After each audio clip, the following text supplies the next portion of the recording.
안녕하세요. 오늘도 아침 묵상 사도신경으로 시작하겠습니다.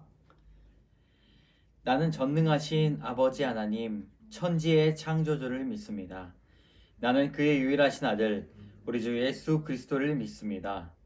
그는 성령으로 잉태되어 동정녀 마리아에게서 나시고 본디오 빌라도에게 고난을 받아 십자가에 못 박혀 죽으시고 장사된 지 사흘 만에 죽은 자 가운데서 다시 살아나셨으며 하늘에 오르시어 전능하신 아버지 하나님 우편에 앉아 계시다가 거기로부터 살아있는 자와 죽은 자를 심판하러 오십니다. 나는 성령을 믿으며 거룩한 공교회와 성도의 교제와 죄를 용서받는 것과 몸의 부활과 영생을 믿습니다. 아멘. 오늘 함께 부를 찬양은 찬송가 288장입니다. 찬송가 288장 함께 찬양하겠습니다. 예수를 나의 구주 삼고 성령과 피로써 거듭나니 이 세상에서 내 영혼이 하늘의 영광 누리도다.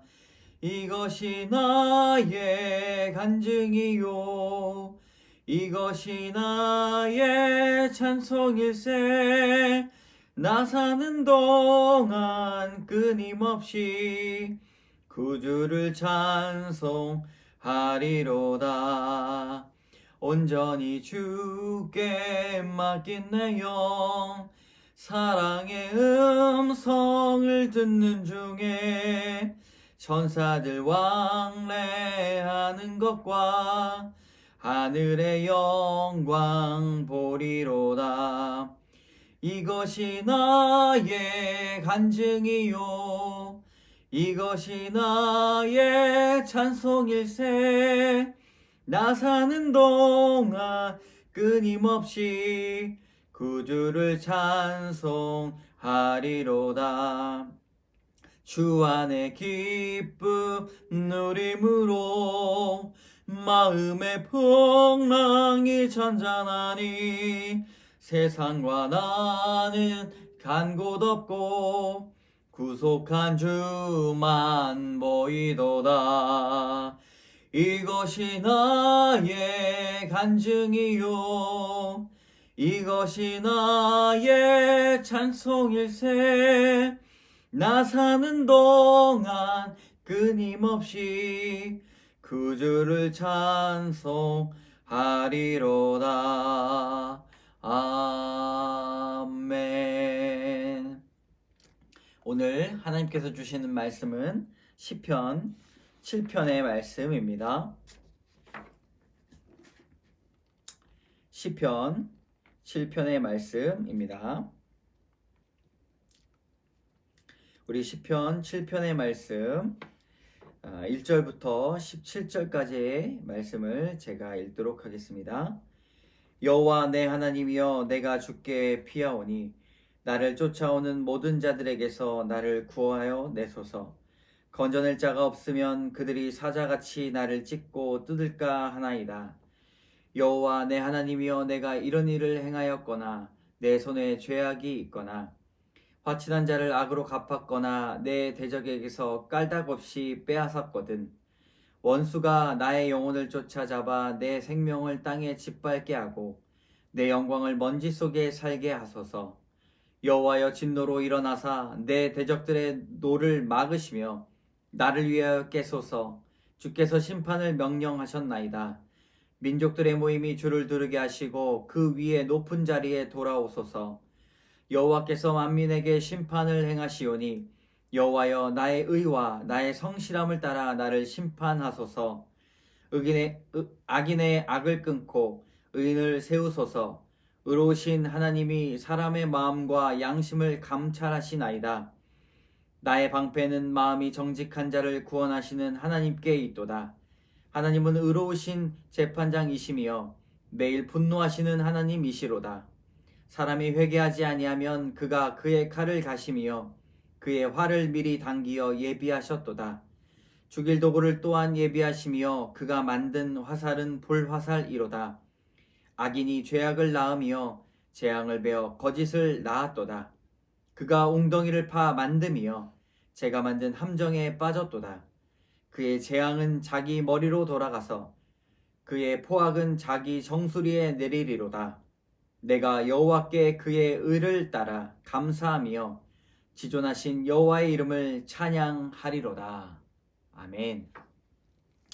오늘은 말씀이 조금 길지만 그래도 시편 묵상을 끝낸 후에 이 말씀이 온전히 다 이해가 될 줄 믿습니다. 말씀이 오늘도 우리를 새롭게 변화시킬 것입니다. 우리가 살다 보면 법적으로 송사에 걸릴 때가 있습니다. 재판을 하고 재판에 참여하고 재판에 개입되는 것이 그리 편한 마음은 아닙니다. 내 일이든 가족의 일이든 재판 과정을 지켜보는 일조차도 우리가 어려움을 당할 수가 있습니다.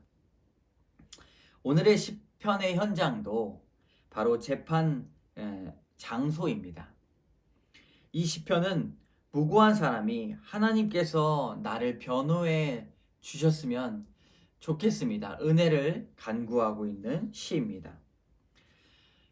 이스라엘 역사에서도 예루살렘에서 하나님의 법정으로 온전히 하나님께서 판단하시는 그런 재판 과정들이 많이 있었습니다. 그런 현장 가운데 경험하였던 시인은 바로 이것을 하나님께 찬양드리는 그 시로 노래를 불러 지었습니다. 분명한 것은 하나님은 죄가 없는 자를 위해 반드시 변호해 주신다는 사실입니다. 오늘 묵상을 나누면서 우리의 억울함을 온전히 공의로 풀어주시는 하나님을 만나시기 바랍니다. 시편 7편 1절에서 2절까지 말씀 읽겠습니다. 여호와 내 하나님이여 내가 주께 피하오니 나를 쫓아오는 모든 자들에게서 나를 구원하여 내소서. 건져낼 자가 없으면 그들이 사자같이 나를 찢고 뜯을까 하나이다. 여기서 여호와여 내 하나님이여 라고 긴급하게 그리고 간결하게 주의 이름을 외칩니다. 시편 기자는 매우 위험한 상황에 처해 있습니다. 극박한 상황에 처해 있음을 우리는 시편을 보면서 알 수가 있습니다. 건져낼 자가 없다 그렇게 말하며 도움을 받을 수 있는 상황이 아님도 알 수가 있습니다. 악인에게 잡히면 죽거나 아니면 매를 맞는 일들이 일어나고 마치 사자가 뒤에 쫓아와서 자신을 물게 되면 사자의 숲으로 들어가게 되는 그런 어려움을 겪기 바로 전의 일입니다. 그에게 무슨 일이 일어났을까요? 3절부터 5절까지 제가 이해하기 쉽게 새 번역으로 읽어드리도록 하겠습니다. 주 나의 하나님, 내가 만일 이런 일을 저질렀다면 벌을 내려 주십시오. 내가 손으로 폭력을 행했거나 친구의 우정을 악으로 갚았거나 나의 대적이라고 하여 깔딱없이 그를 약탈했다면 원수들이 나를 쫓아와서 내 목숨을 덮쳐서 땅에 짓밟고 내 명예를 짓밟아도 나는 좋습니다. 여러분 이해가 되시죠? 억울함을 당한 시인은 자신이 고백하며 죄가 없다라고 그렇게 간곡하게 말합니다. 죄가 있다면 나는 벌을 받아도 마땅합니다. 말합니다. 그리고 자신의 무죄를 호소합니다. 근데 그런 억울함을 토로하기보다 시인은 주님의 은혜를 기다립니다. 그리고 무죄 판결을 내려주시는 그 주님을 기다립니다. 얼마나 큰 믿음입니까? 하나님의 살아계심을 고백하고 온전히 자신을 변호해 주실 주님만을 바라고 있습니다. 우리 8절에 보면 여호와께서 만민에게 심판을 행하시오니 여호와여 나의 의와 나의 성실함을 따라 나를 심판하소서. 신앙인으로 잊어서는 안 되는 것은 하나님께서 오직 유일한 심판관이 되신다는 사실입니다. 여러분 세상의 마지막 때에 무엇이 있습니까? 심판은 반드시 있습니다. 그때의 주님은 우리를 선악간에 심판하실 것입니다.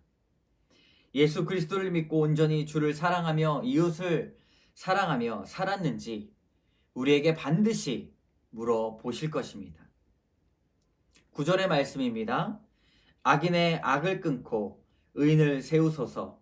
의로우신 하나님이 사람의 마음과 양심을 감찰하시나이다. 하나님은 사람의 마음과 양심을 분명히 감찰하시는 분이십니다. 그래서 우리가 드릴 것이 없고 가난하여도 하나님 앞에 드릴 귀한 예물이 있습니다. 그것은 바로 우리의 마음, 신실한 마음입니다. 주님 앞에 등 돌리지 않고 인생의 어려운 부분이라도 온전히 주님을 섬기는 그 마음, 주님께서 다 아십니다. 우리 1절에 보면 하나님, 여호와 하나님, 내 하나님이여 라고 그렇게 짧게 부르는데 바벨론에서는요, 신의 이름을 붙일 때에 그 앞에 많은 미사어구들이 들어갔습니다. 예를 들어 위대하시고 존귀하시고 무소부재하시고 그런 여러 가지 아첨들이 들어갑니다. 그러나 우리 하나님을 부를 때는 그런 미사어구들이 필요 없습니다. 나의 하나님이요. 그렇게 부르면 다 되는 것입니다. 하나님이 나의 하나님이 되신다면 공의로우시고 의로우신 하나님이 우리를 온전히 보호하시고 변론해 주실 것입니다. 하나님은 그러한 아첨보다 더 좋아하시는 것이 있습니다. 그것이 바로 신실한 믿음입니다. 사람의 양심과 마음을 바라보시면서 우리를 판단하시기 때문입니다. 11절에 그 말씀이 바로 나옵니다. 하나님은 의로우신 재판장이시며 매일 분노하시는 하나님이시로다. 하나님은 공정한 재판장이다 말씀하십니다. 그는 외모로 사람을 판단하지 아니하시고 뇌물을 받지 아니하십니다. 우리가 참 감사해야 할 것은 우리에게 이렇게 공의로운 하나님이 우리를 사랑하신다는 것입니다. 우리가 억울할 때 주 앞에 마음과 양심, 우리의 생각을 다 내어놓으면 당장은 참 힘들고 시련이 닥치겠지만 임마누엘의 하나님께서 우리를 항상 지켜보호 하십니다. 12절 13절의 말씀입니다. 사람이 회개하지 아니하면 그가 그의 칼을 가심이여 그의 활을 이미 당기어 예비하셨도다. 죽일 도구를 또한 예비하시며 그가 만든 화살이 불화살들이로다. 사람이 회개하지 아니하면 하나님께서 칼을 가신다 말씀하십니다. 그리고 활을 당기시고 불화살들을 준비하셨다 말씀하십니다. 회개가 무엇입니까? 바로 돌이키는 겁니다. 우리의 중심의 삶에서 하나님 중심으로 살아가는 것입니다. 오늘 12절 13절에 무서운 단어들이 나옵니다. 칼과 활과 불화살 이런 군사 무기들이 나오는데 그만큼 하나님은 우리로 하여금 회개를 촉구하고 계십니다. 심판은 준비가 되지 않은 자들에게 참 무서운 것입니다. 죄가 있는 사람들에게는요, 재판은 곧 마지막이기 때문입니다. 그런데 예수 앞에 무릎 꿇고 회개하며 주의 은총을 입은 자들에게는 심판은 기쁨의 소식입니다. 악인들의 거짓들은 15절에 보면 자신들의 웅덩이가 되어 도리어 함정에 빠지게 되는 결과를 만든다고 성경은 기록합니다. 16절에도 그의 재앙은 자기 머리로 돌아가고 그의 포악은 자기 정수리에 내리리로다 말씀하십니다. 하나님의 심판은 이러하기도 합니다. 마지막 때가 아니더라도 우리의 삶 가운데 악인은 바로 그가 꾀를 부렸던 악이 부메랑처럼 자기 머리로 돌아가 스스로 자기 자신을 심판할 때가 있다라고 성경은 말합니다. 우리 17절의 말씀, 내가 여호와께 그의 의를 따라 감사하며 지존하신 여호와의 이름을 찬양하리로다. 주가 심판하신다는 믿음을 가지고 살아가는 사람들에게는요, 감사와 찬양이 넘칩니다. 하나님의 공의가 흐르는 세상이 지금은 불가능해 보일 수도 있어요. 그러나 결국 하나님의 통치가 일어나지 않으면 이 세상은 결코 돌아갈 수가 없다는 결론이 나옵니다. 하나님께서 우리를 온전히 다스려 주시고, 그리고 온전히 주님께서 다스리심을 우리는 믿고 따라갈 때에 공의로 이 땅 가운데 우리가 감사하며 찬양이 흘러 넘칠 것이다 생각합니다. 시편 7편을 통해서 말씀하시는 교훈 두 가지를 나누기 원합니다. 첫 번째 교훈, 하나님께서 분명히 심판하십니다. 8절의 말씀, 여호와께서 만민에게 심판을 행하시오니 여호와여 나의 의와 나의 성실함을 따라 나를 심판하소서. 하나님의 심판은 반드시 있습니다. 신앙인으로서 의와 성실함을 무기 삼아야 합니다. 보이든 보이지 않든, 누가 알아주든 알아주지 않든 우리는 믿음 생활을 해야 합니다. 이 코로나의 엄중한 사태에서도 매우 안타깝지만 우리는 온전히 말씀 앞에 신앙을 점검하고 주님께서 심판하신 그날을 준비해야 합니다. 두 번째 교훈, 어떤 상황에 처해 있든 하나님을 찬양해야 합니다. 17절의 말씀입니다. 내가 여호와께 그의 의를 따라 감사하며 지존하신 여호와의 이름을 찬양하리로다. 할렐루야라는 말은 주 너의 하나님을 찬양하라 라는 뜻입니다. 찬양은 하나님께서 주신 명령입니다. 어떤 상황에 처해 있든 하나님을 우리는 찬양해야 합니다. 어느 때든지 하나님의 이름을 높이고 주님께서 이루셨습니다, 그렇게 말하며 전적인 신뢰를 올려드려야 합니다. 그래서 찬양하는 자에게 따라오는 것은 믿음의 확신과 신뢰입니다. 찬양하면 하나님께서 우리 마음 가운데 믿음을 견고하게 하십니다. 그래서 아무도 보지 않을 때 이 찬양을 흥얼거리는 것도 매우 믿음을 강하게 하는 좋은 방법입니다. 자신의 억울한 상황 속에서도 주를 찬양하는 그 시편 7편의 시인을 따라 동일하게 주님을 찬양하면서 나아가시는 하루 되시기를 주님의 이름으로 축복합니다. 함께 기도하시겠습니다. 하나님 참 감사합니다. 하나님의 심판 가운데 온전히 우리가 우리의 선악을 심판하시고, 그리고 우리의 마음과 생각을 둘러보시는 주님 앞에 설 때가 반드시 있습니다.